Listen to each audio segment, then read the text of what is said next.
Quando Deus nos convoca para uma missão, Ele nos anima do início até o final. Nós notamos isso na vida de Josué e na missão que Deus lhe deu. Deus havia dado a Josué a tarefa de liderar o povo de Israel na conquista da terra prometida. Moisés havia falecido, Josué assumido, e o povo então atravessou o Jordão e conquistou a terra. Do início até o fim da missão, Deus animou Josué, dizendo: não temas. Você deve estar lembrado, se você tem acompanhado as nossas mensagens no programa, que logo no final, Moisés ainda vivo, Moisés falou para Josué a palavra de Deus dizendo: não temas. Depois que Moisés morreu, no capítulo 1 de Josué, várias vezes Deus disse para Josué: não temas. Quando começou a conquista da terra, as guerras, Deus disse para Josué: não temas. Quando eles enfrentaram o fracasso por causa da desobediência de Acã, Deus disse para Josué: não temas. Quando começaram a conquista das cidades ao sul, que elas fizeram uma aliança para impedir o avanço do povo de Israel, Deus disse para Josué: não temas. E hoje nós vamos ver mais uma vez Deus dizendo: não temas para Josué. Desta vez, no final da missão, conquistando agora as cidades ou a terra ao norte. Capítulo 11 de Josué nos mostra isso. Quando Josué e o povo invadiu a terra de Canaã, eles a cortaram ao meio, eles invadiram pelo meio, conquistando as cidades de Jericó, Gilgal e Ai. A partir daí, eles dirigiram-se ao sul e conquistaram as cidades do sul. Agora, no capítulo 11, vai narrar a conquista das cidades ao norte. Vamos ler capítulo 11, os versos de 1 a 6. Diz assim: Tendo Jabi, rei de Azor, ouvido isto, enviou mensageiros a Jobabe, rei de Madom, e ao rei Sinrom e ao rei Aquisaf, e aos reis que estavam ao norte, na região montanhosa, na Arabá, ao sul de Quinerete, nas planícies e nos planaltos de Dor, ao lado do mar. Aos cananeus do oriente e do ocidente, aos amorreus, aos heteus, aos ferezeus, aos jebuseus nas montanhas e aos heveus, ao pé do Hermon, na terra de Mispa. Saíram, pois, estes e todas as suas tropas com eles, muito povo, em multidão como a areia que está na praia do mar, e muitíssimos cavalos e carros. Todos estes reis se ajuntaram e vieram, e se acamparam junto às águas de Merom, para pelejarem contra Israel. Disse o Senhor a Josué: não temas diante deles, porque amanhã, a esta mesma hora, já os terás traspassado diante dos filhos de Israel. Os seus cavalos já retarás e queimarás os seus carros. Temos aqui Josué, na última parte da conquista, enfrentando uma grande ameaça, desafio. Aqueles reis ao norte estavam fazendo uma aliança, e uma aliança bem abrangente, bem grande. Há 4 reis nomeados: o rei de Azor, que era Jabim. Azor era uma cidade fortificada mais ao norte. Os muros daquela cidade, na época, as escavações arqueológicas têm dito, chegavam a 7 metros de altura e havia um fosso rodeando todo o muro para impedir a conquista. Este rei, então, talvez um dos mais fortes na região, toma a iniciativa porque ele ouviu que Josué havia conquistado o centro e o sul de Canaã. Ouvindo isso, ele se adianta e manda mensageiros para outros 3 reis de cidades ali próximas, cidades muradas, cidades fortificadas. Mas ele acha que isso não é suficiente, então ele manda convocar ou manda o convite para se juntar a eles, a todos os reis daquela região. Note então que é dito que os reis das cidades que estavam nas montanhas, na região montanhosa, os reis que estavam ao sul do Quinerete. Quinerete aqui é o mesmo mar da Galileia, lá no Antigo Testamento, algumas vezes chamado de Quinerete. Então havia algumas cidades ali em torno do mar da Galileia. Ele convoca os reis destas cidades. Após as montanhas havia um certo platô, uma planície com várias cidades. Ele convoca também estes reis. E havia os da costa, perto do mar Mediterrâneo, também havia outras cidades e seus reis, e ele os convoca. Então ele está convocando todos, como diz o verso 3, do Oriente, do Ocidente, e alista todos os povos: os cananeus, os amorreus, os heteus, os ferezeus, os jebuseus e os heveus, que ficavam bem mais ao norte, já ao pé da montanha do Monte Hermon. Então a ideia aí dele convocar todos os cananeus, que depois são alistados, nomeados, né? Os cananeus eram formados por vários povos, como os amorreus, os heteus, os ferezeus, os jebuseus e os heveus. Então ele convoca todos estes reis, todas estas cidades. Era uma grande aliança. E é dito então que estes reis saem com todas as suas tropas. Era muita gente. O autor usa uma figura de linguagem dizendo era uma multidão que parecia como a areia que está na praia do mar. Então era aquela multidão de exército, multidão de soldados, e eles tinham algo mais. Eles tinham cavalos e carros. Naquele tempo, as guerras eram travadas com a espada, com lança e com arco e flecha. E as tropas israelitas não tinham nem cavalos e nem carros. Então lutavam a pé, era tropa só de infantaria, cada soldado com a sua espada, a sua lança e o seu escudo, e os arqueiros com os seus arcos e flechas. Era só isso que eles tinham.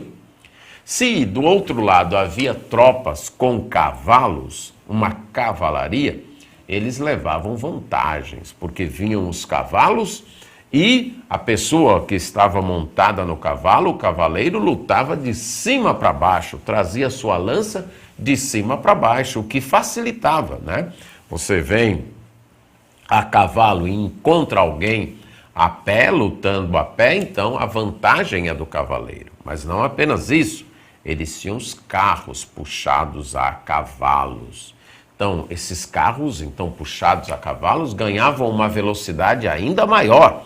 Então, vinham com toda aquela velocidade, com 2 ou 3 soldados no carro, que poderiam, ao mesmo tempo que um disparava flechas, o outro cortava com a lança e um dirigia o carro. Então era vantajoso demais. Ter um exército com cavalos e carros era ter uma superioridade muito grande. Então, o povo de Israel tinha aqui uma grande ameaça, um enorme desafio. Enfrentar uma multidão de reis e soldados e estes exércitos com seus cavalos e carros. Então, eles vieram e se acamparam perto às águas de Merom, que poderia ser um lago ou um rio que havia na região naquela época. Eles se acamparam ali, esperando os israelitas. Diante dessa grande ameaça, Josué recebe uma grande promessa. Deus chega para ele e diz: não tenha medo. Então, mais uma vez, Deus anima o seu servo, Deus anima o seu povo. Muito provavelmente, Josué tinha enviado espias e eles tinham ficado sabendo desta grande aliança, vários reis, numerosos reis se reunindo com suas tropas, seus soldados, formando aquela multidão. Ele tinha escutado também dos carros e cavalos que aqueles exércitos tinham. E olhando para o seu povo, só um povo, o povo de Israel, todos lutando a pé, com a força do seu braço, sem carros, sem cavalos, e um exército bem menor que aquela multidão. Provavelmente, então, o coração tremeu um pouco, mas Deus se adiante e diz: não tenha medo. Não precisa ter medo. Eu vou dizer algo para você. Amanhã, a estas horas, então dentro de 24 horas, eu vou dar todos eles na tua mão e todos eles feridos. Esta é literalmente a mensagem que Deus manda para Josué. Amanhã, a esta mesma hora, daqui a 24 horas, eu vou dar todas estas pessoas, todos estes exércitos na tua mão, e todos eles transpassados, todos eles feridos, diante aí dos filhos de Israel. E você então vai jarretar os seus cavalos. O que é isso? Jarretar os cavalos. Era cortar o tendão dos cavalos, certo? O tendão, aquele cordão fibroso do tecido conjuntivo que une músculo à cartilagem, que no caso dos cavalos ficava na parte inferior da sua pata. E era cortando aquele tendão, equivalente nos casos no ser humano ao tendão de Aquiles, cortando aquele tendão, o cavalo ficava inutilizado, ele não serviria mais para ser montado, ele não serviria mais para a guerra. Talvez você pergunte, por que Israel fazia isso? Bem, a razão é simples. Israel não usava cavalos, eles não tinham a prática de utilizar cavalos ainda, nem para o transporte, nem para a montaria, nem para a guerra. Então eles não usavam cavalos. E se eles ficassem com todos aqueles cavalos, eles não saberiam o que fazer, seria só despesa a mais. Eles teriam que cuidar de algo que eles ainda não tinham muita prática, ou não tinham prática nenhuma de fato, iam ter despesa e tomar tempo, e por enquanto ainda não tinha utilidade para eles. Era muito cavalo para eles começarem a cuidar assim de uma vez. Então, eles teriam que inutilizar os cavalos. Eles não poderiam deixar os cavalos sãos, por quê? Porque aí os inimigos retomariam e utilizariam numa outra guerra. Então, o que eles faziam era cortar o tendão dos cavalos, deixando o cavalo, então, inutilizado, e o inimigo não poderia mais usar aqueles cavalos numa batalha. E também queimariam os carros. Novamente, Israel ainda não utilizava carros para a guerra. Então, não tinham o que fazer com tantos carros de guerra. Eles teriam aqueles carros, mas não poderiam usar, não sabiam, não eram treinados ainda numa guerra usando carros. Então, também não poderiam deixar os carros todos lá, porque mais tarde os inimigos poderiam vir, roubar e reutilizar. Então, eles queimariam. É isso que Deus diz para Josué. Você não precisa ter medo. Daqui a 24 horas, eu vou dar todos os soldados nas tuas mãos, todos eles feridos. Você vai inutilizar todos os cavalos e queimar todos os carros. Houve uma grande ameaça e uma grande promessa. Qual foi o resultado? Uma grande vitória. Josué confiou na palavra de Deus. Diz no verso 7 que ele, todos os homens de guerra ali de Israel, vieram apressadamente contra aquele grande exército e os atacaram de repente. Então, ouvindo a mensagem de Deus, Josué imediatamente obedeceu. Se eu tenho a promessa de Deus, ele está dizendo que vai entregar o inimigo na minha mão, eu não vou perder tempo. Ele reuniu os exércitos e partiu naquele mesmo dia e imediatamente, de repente, atacou aqueles exércitos e diz o verso 8: e o Senhor os entregou nas mãos. E aí eles feriram e perseguiram aqueles reis até a costa do mar, até a cidade de Sidom, e depois até o norte, até o vale de Mispa, e depois até o oriente. A ideia aqui é que eles saíram como um leque, forçando as tropas para oeste, para a costa, as praias do mar Mediterrâneo, onde ficava a cidade de Sidom. Depois estendem até o norte e descem para o oriente, cobrindo toda aquela terra, e feriram e não deixaram um só sequer. Deus havia prometido que daria todos, e foi isso que ele fez. E Josué fez como o Senhor mandou, verso 9: jarretou os cavalos, cortou o tendão dos cavalos e queimou os carros. Pronto. Para uma grande ameaça, basta confiar numa grande promessa e vem uma grande vitória. E diz os versos 15 e 16 que, como ordenara o Senhor a Moisés, seu servo, assim Moisés ordenou a Josué, e assim Josué o fez, e nenhuma só palavra deixou de cumprir de tudo o que o Senhor ordenara a Moisés. E ele tomou todas as cidades daquela região. Deus havia dado ordens a Josué para enfrentar todos os inimigos e derrotá-los. E Josué faz exatamente como Deus, através de Moisés, tinha ordenado.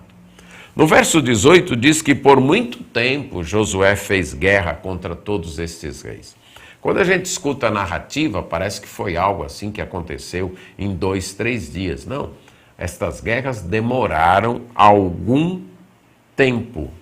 Mas no verso 21 diz: Josué também eliminou os anaquins. Os anaquins eram os gigantes. Você lembra que ainda no deserto, mais de 40 anos antes, Moisés tinha escolhido 12 espias para espionar a terra, e Josué era um deles, Josué e Calebe. Os outros 10 voltaram dizendo: a gente não vai conseguir conquistar, na terra tem os gigantes, os anaquins, a gente não vai conseguir conquistá-los. E por causa disso o povo ficou mais 40 anos no deserto. Mas aqui é dito que Josué conquistou sim os anaquins, lá da região de Hebron, Debir e Anabe. Ele destruiu estes gigantes e destruiu também as cidades deles. Lembre também que naquele episódio lá narrado em Números, 40 anos antes, os 10 espias disseram: as cidades deles são altas, são muradas, a gente não vai conseguir conquistar. Pois Josué, animado por Deus, fortalecido por Deus, destruiu todas estas cidades dos gigantes. E aí a guerra finalizou. É dito no verso 23 que assim tomou Josué toda esta terra, segundo tudo o que o Senhor tinha dito a Moisés. E Josué a deu em herança aos filhos de Israel, conforme as suas divisões e tribos, e a terra descansou da guerra.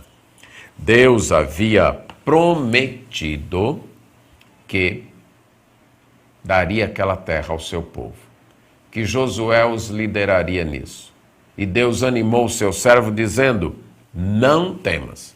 Do início até o fim, Deus animou o seu servo e disse: não temas. Quando Deus nos convoca para uma missão, Ele mesmo se encarrega de dar os meios para a vitória, de dar as estratégias, de dizer como é que faz, e Ele mesmo também se encarrega de nos animar, de dizer: não temas. Então, quando Deus lhe convocar para uma missão, não tenha medo. Confie na palavra dele e obedeça, porque do início ao fim, Ele vai estar lhe animando, como Ele fez com Josué. Portanto, não temas.